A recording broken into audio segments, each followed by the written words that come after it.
നമ്മുടെ Rebel star Prabhas നായകനെത്തുന്ന പുതിയ horror fantasy സിനിമയാണ് രാജാ സാബ്.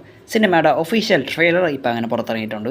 സത്യം പറയുകയാണെങ്കിൽ ഞാൻ വെയിറ്റ് ചെയ്തിരിക്കുന്ന ഒരു പ്രഭാസ് സിനിമയും കൂടിയായിരുന്നു രാജാ സാബ്. പക്ഷേ ട്രെയിലർ കണ്ടപ്പോൾ അതങ്ങ് മാറിക്കിട്ടി.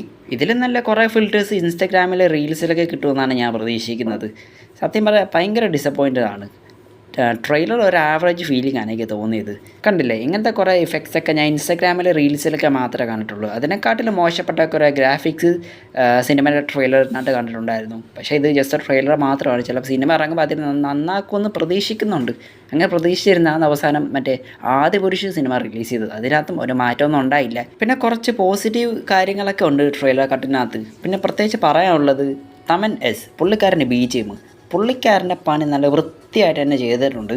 പിന്നെ പ്രഭാസിൻ്റെ ആ ഒരു കോമഡി ആയിട്ടുള്ള, അതായത് പഴയ പ്രഭാസ്, നമ്മുടെ എപ്പോഴും ഈ ബാഹുബലിയും സാഹുവിലൊക്കെ കണ്ടിട്ടുള്ള സീരിയസ് ക്യാരക്ടറൊക്കെ വിട്ട് കുറച്ച് ഫണ്ണായിട്ട്, എന്ന് വെച്ചാൽ അത്ര വലിയ കോമഡി അല്ല, പക്ഷേ എന്താണ് കുഴപ്പമില്ലാത്ത രീതിയിൽ പുള്ളിക്കാരൻ ചെയ്തിട്ടുണ്ടെന്നാണ് ഞാൻ വിശ്വസിക്കുന്നത്. പിന്നെ തമിഴ് സിനിമയായ കാശ്മോരയുടെ ആ ഒരു സ്റ്റോറി ലൈൻ പോലെയാണ് പേഴ്സണലി എനിക്ക് തോന്നിയത്. പിന്നെ ഇതിൽ ആരാണ് ശരിക്കും പറഞ്ഞ പ്രേതം? ഇതിലെ മുത്തശ്ശൻ പ്രേതമാണോ അതോ ചെറുമോഹനായിട്ടുള്ള പ്രഭാസ് തന്നെയാണ് ശരിക്കും പ്രേതമായിട്ട് വരാൻ പോകുന്നത്? ട്രെയിലർ കട്ടിനകത്തായിട്ട് അവസാനം വലിയൊരു മോൺസ്റ്റർ വന്നിരിക്കുന്നു. അതിൻ്റെ ഗ്രാഫിക്സ് ആണെങ്കിൽ പറയണ്ടല്ലോ, തീരെ മോശം എന്ന് വെച്ചാൽ ഒട്ടും തന്നെ കൊള്ളത്തില്ല.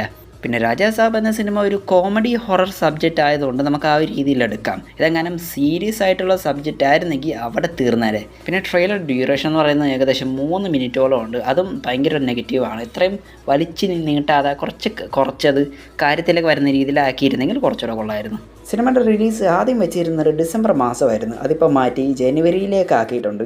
ജനുവരി മാസം 9-ാം തീയതി ആയിരിക്കും സിനിമ വേൾഡ് വൈഡ് റിലീസിനെത്താൻ പോകുന്നത്.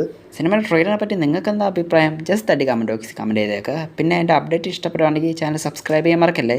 റിലീസ് ഡേറ്റ് മാറ്റി വെച്ചത് ഈ പറഞ്ഞ ഗ്രാഫിക്സ് ഒക്കെ തീരാൻ വേണ്ടിയായിരുന്നു, പക്ഷേ ഇതിന് വേണ്ടിയായിരുന്നല്ലോ ദൈവമേ.